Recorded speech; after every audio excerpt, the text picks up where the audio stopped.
So these two boys are having a blast in the pool. Enzo is mixing up the chlorine that I just put in. There was 1 or 2 grains that fell onto the side. Not more than 10 grains, but they found it. They just went there and they liked it. And they're rolling in it. I don't think that could be good for them, but it just happened. Don't think it will do any damage to them. I mean, they've got a fur coat, and that's a real fur coat. And they keep on getting a new one. Whenever something happens to that and the fur comes out, new fur just comes out all by itself. So they are able to stay in perfect condition throughout the year. Never need to change their clothes. New clothing just growing on them all of the time.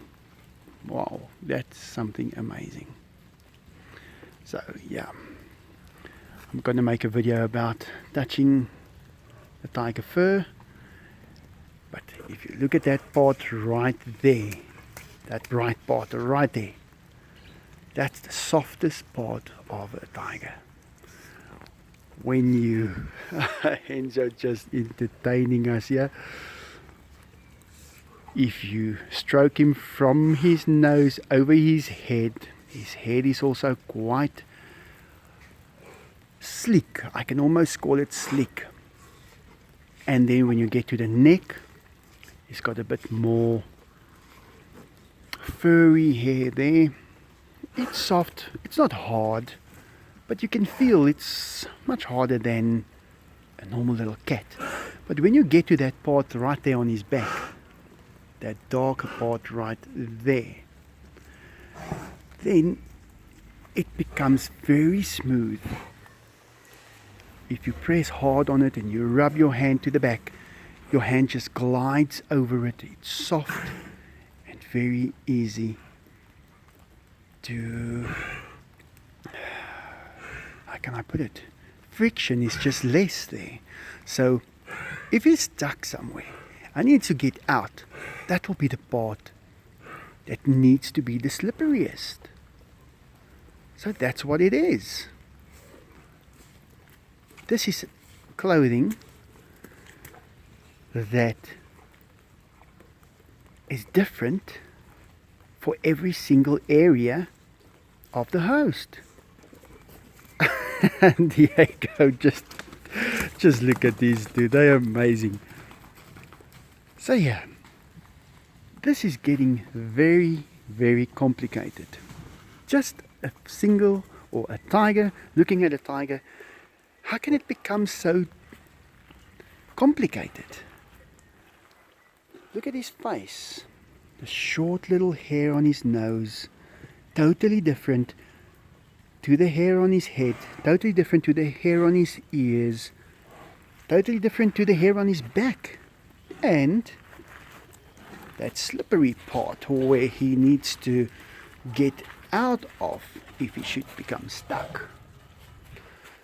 Let's see what Diego looks like if you look at him with these new eyes. He's waiting for Enzo to come past. So yeah, I think that's what makes my videos a bit different from all the other tiger videos. I look at these tigers with totally different eyes. I can see the neck. That's if he should get into a fight. That is the most vulnerable part. So he needs fur. That's why a lion also. A lion's got a lot of fur around his neck, because that's his most vulnerable part. It's always the most vulnerable part. Just look at him. The stripes. Why would they have stripes? Oh, so you don't see them. They are easy to camouflage. They just blend in all by themselves. So this is again turning into more questions than answers. Siberian tigers got much thicker fur because they tend to live in much colder areas. But if they would be in a warmer climate, what will happen? Well, I guess something will be activated and some of that fur will be shed. And I've seen that. Although Bengal tigers like Enzo and Diego, they can really become very smooth. So if it's really hot, they tend to become real slick, especially for water. If they should go into the water, there will be less drag, they will be able to swim much faster, they will be much more maneuverable. I remember when Enzo used to sleep next to me on the bed. Now, he was big, he was about 170 kilograms, and I remember mosquitoes really bothering him. He's lying next to me, sleeping, and right on his upper leg, that's Diego by the way, right on his upper leg, I would see 5, 6, 7 mosquitoes biting him, drawing blood. And it bothered him a lot. He couldn't sleep at night. I had to put a fan onto him to make sure there's no mosquitoes able to land on top of him and bite him. So, yeah, they are very tough, but they've got a very fragile side to them. They're not that tough. They're tough to attack with. That's what they are made for. They're attackers. But if they are well hunted, they do have a vulnerable side. And who would have known that a mosquito would be able to hurt them? Because after that, Enzo was having trouble sleeping because he was itching. And I know because I itch the same way if a mosquito bite me.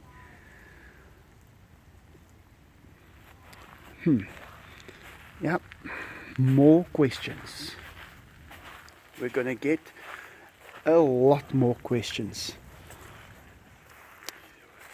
Mosquito will not be able to bite him in the neck area, but right there, that is where they get him, right on that upper leg.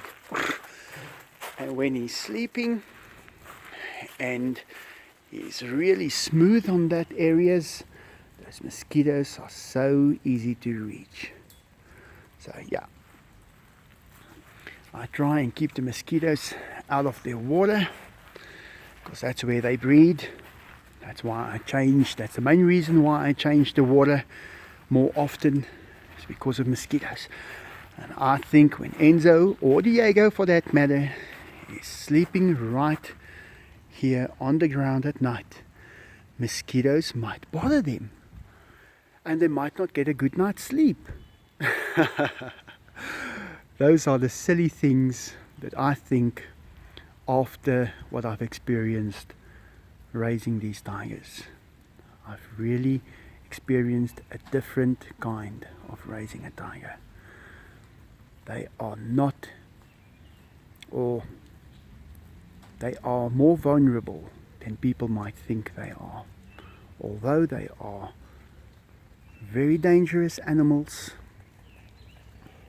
there's a side to them that is not that tough. Yeah. If you would like to leave a comment about that, I like to read the comments. I don't always answer them, but I try.